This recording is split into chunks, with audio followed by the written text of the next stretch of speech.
Justru yang rasis adalah dari para imigran-imigran Yaman yang cucu-cucunya sekarang itu saat ini menebar rasis. Contoh, aneh Duriah Rasul, kamu harus cinta sama Habib Rizik, ini seorang wali. Ini kan goblok ini namanya. Ini kalau tidak kelakuan orang-orang Yahudi gak mungkin. Kalau orang Nusantara pasti ada namanya tata krama dan etika. Ada doktrin kalau tidak mencintai Habib kafir. Ini doktrin sesat, nggak masuk surga macam-macam. Lah ini kan doktrin-doktrin yang menyesatkan. Ulama-ulama Nusantara ditenggelamkan gara-gara kitab dirubah oleh Wahabi. Mereka akhirnya merubah sejarah para wali, sejarah kerajaan, bahkan sejarah NU dan sejarah Jatman.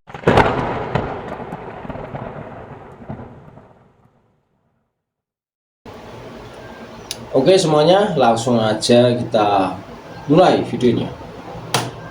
Selama ini para kiai tidak berani menyampaikan kebenaran apa yang sudah ada di kitab Ihya Ulumuddin, yakni apa? Tentang bahayanya tipu daya Ba'alawi, ya kan? Itu yang pertama. Kemudian golongan mereka ketika merasa terusik, ibarat rencana licik mereka sudah mulai tercium dan kebongkar habis-habisan, mereka menyerang balik dengan fitnah-fitnah yang sangat luar biasa. Ada yang memfitnah Wahabi, ada yang memfitnah termasuk tadi yang disampaikan rasis, ada. Dan justru yang rasis itu dari golongan mereka. Karena apa?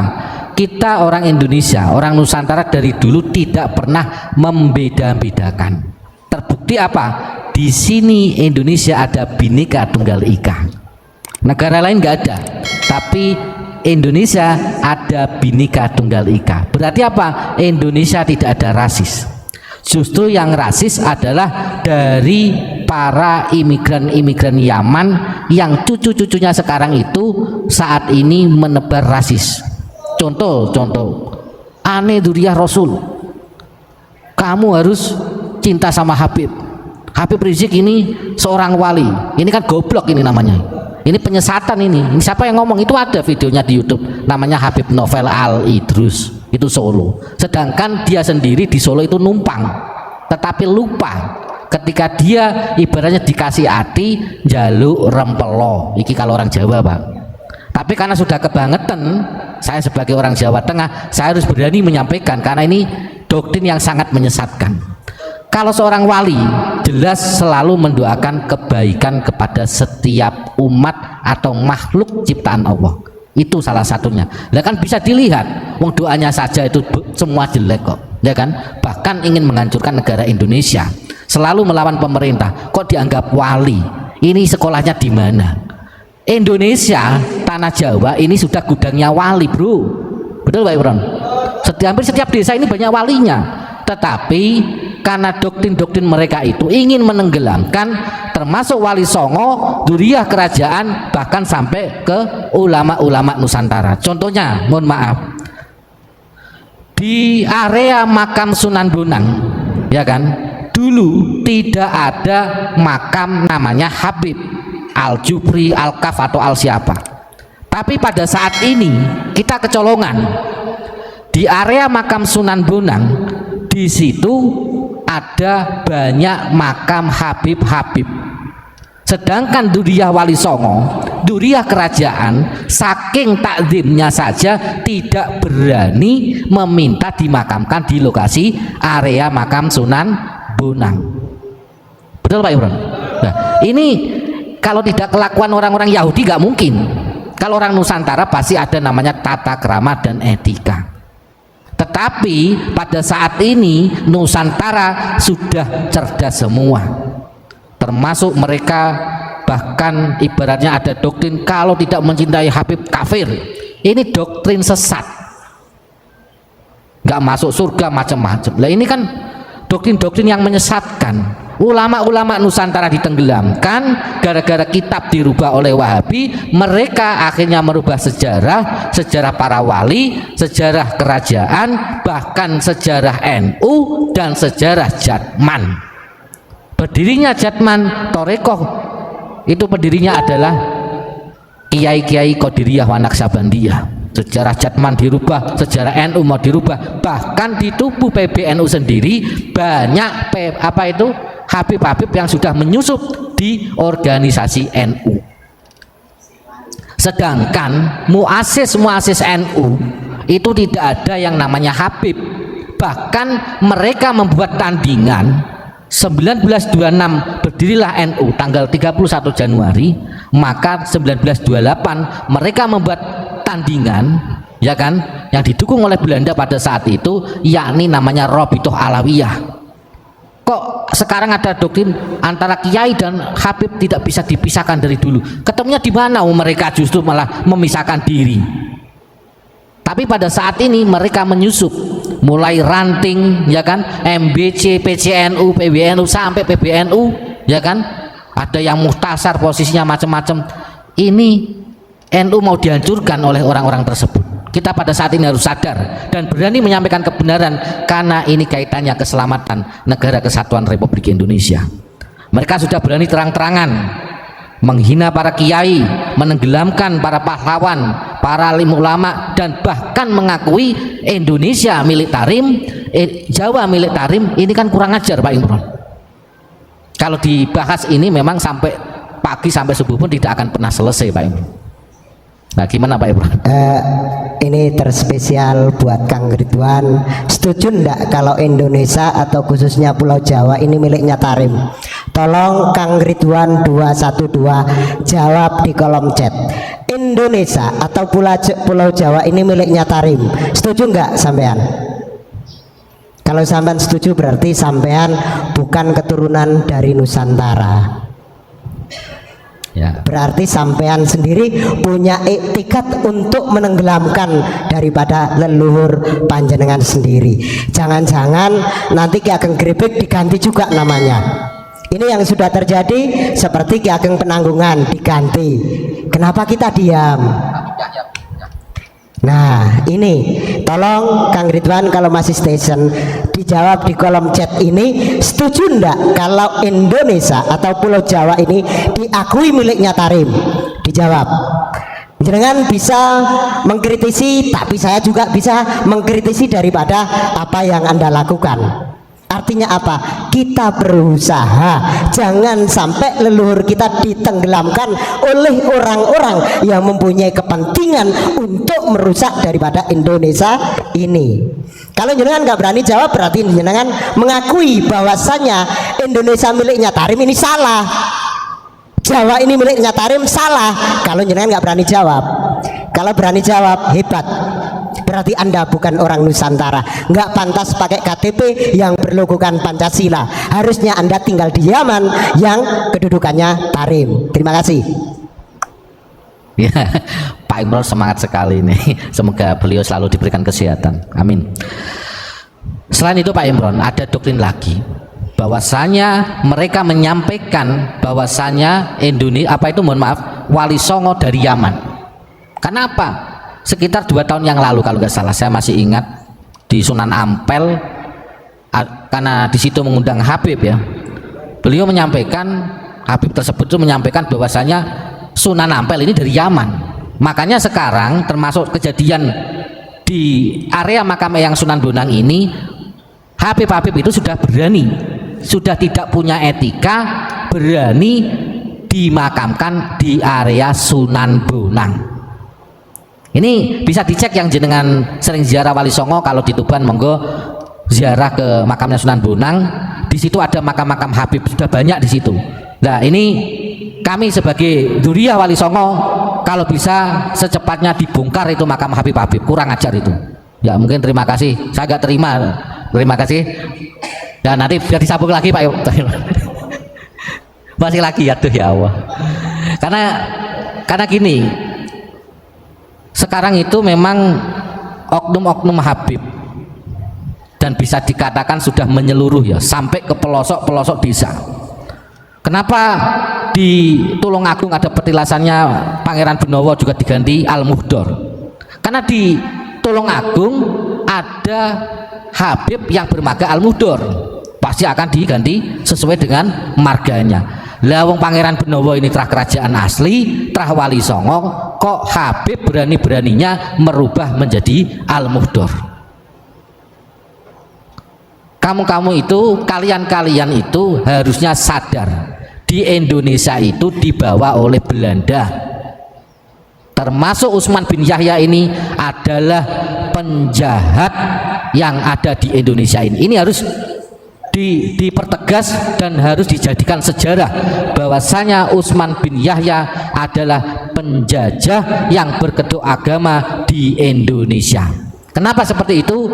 Karena gara-gara fatwanya Utsman bin Yahya banyak kiai-kiai di Banten yang meninggal dunia. Itu ada kejadian geger Cilegon. Makanya kita saat ini harus sadar, yang mbah-mbahnya adalah seorang pahlawan, teruskan perjuangan leluhur jenengan, seorang pahlawan yang dulunya berani menaruhkan jiwa dan raganya, hartanya, bahkan nyawanya untuk bangsa Indonesia ini. Yang leluhur jenengan dari kerajaan ataupun Wali Songo, kita saat ini harus bersatu. Indonesia ini diobok-obok oleh Habib Yahudi Yaman. Gus, nah gimana Pak? Pertanyaannya, kalau ulama-ulama kita di era sebelum kemerdekaan banyak yang di pantai Belanda, seperti yang barusan disampaikan, kalau dia katanya ikut merumuskan Indonesia, satu tokoh saja dikedepankan, siapakah? Habib yang terbunuh yang melawan Belanda. Bisa ditulis di kolom chat bahwasanya Habib si Anu bin Anu meninggal di saat 10 November misalkan. Kalau ada, setahu saya sih nggak ada, setahu saya nggak ada. Ketika Indonesia di dalam keruh, mereka sembunyi. Di saat aman dan damai, mereka berkata, akulah harimau. Pret. Hanya pengakuan-pengakuan yang sangat-sangat ironis. Di saat ini dianggap ulama-ulama Nusantara sudah tertidur lama, ternina bubukkan. Mereka seenaknya sendiri, makam-makam leluhur banyak yang dipalsukan. Kalian-kalian yang menjadi anak-anak Nusantara, kalau nggak terpanggil, di manakah hati nuranimu? Bahkan kalau kalian membela dia mati-matian, hatimu di mana? Kita nggak rasis, minimal ada rasa sakit hati ketika leluhur kita dihabisi oleh kelompok mereka. Nah ini Ustadz Kholis kayaknya udah lumayan. Tadi saya nyimak bahasanya Pak Imron kan, tolong sebutkan satu nama Habib yang terbunuh ketika 10 November. Itu kan melawan Belanda ya Pak? Iya. Nah, bagaimana mau terbunuh? Kan beritanya kan ada anggaran 100 golden dari Belanda kan, itu diberikan kepada Mufti Batavia.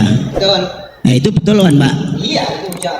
Nah, itu kan tidak bisa dihapuskan dari sejarah, bahkan dari klan yang menulis sejarahnya kalau menerima 100 golden itu siapa itu yang nulis Pak?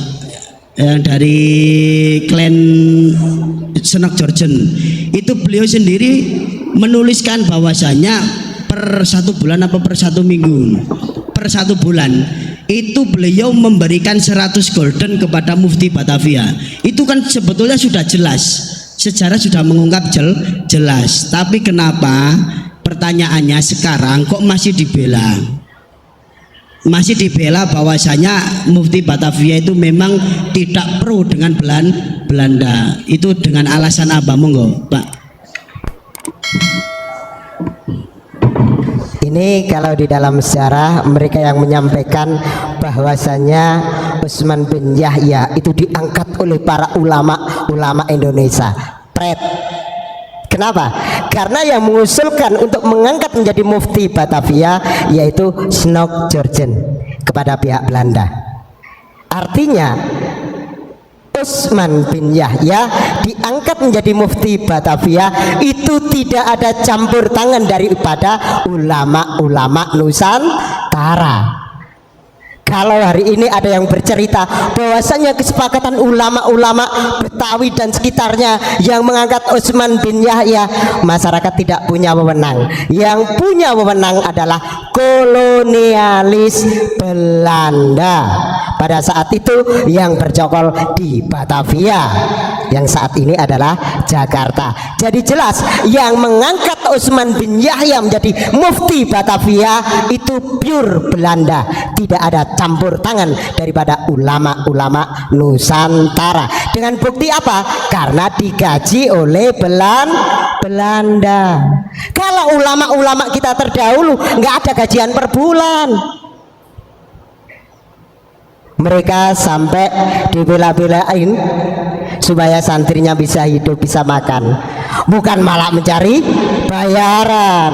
Lah hari ini kita diputar balikkan sejarah itu, seakan-akan Utsman bin Yahya itu diangkat oleh alim ulama yang ada di Betawi dan sekitarnya. Mohon disadari hal tersebut, karena di dalam catatan sejarah tidak pernah terhapuskan, dan di salah satu kitab yang dikeluarkan oleh Utsman bin Yahya, orang-orang yang melawan kepada kolonialis Belanda termasuk golongan pemberontak itu masih tercatat rapi di dalam kitabnya Utsman bin Yahya. Moga Gusti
Oke semuanya, mungkin video kali ini cukup di sini dulu saja.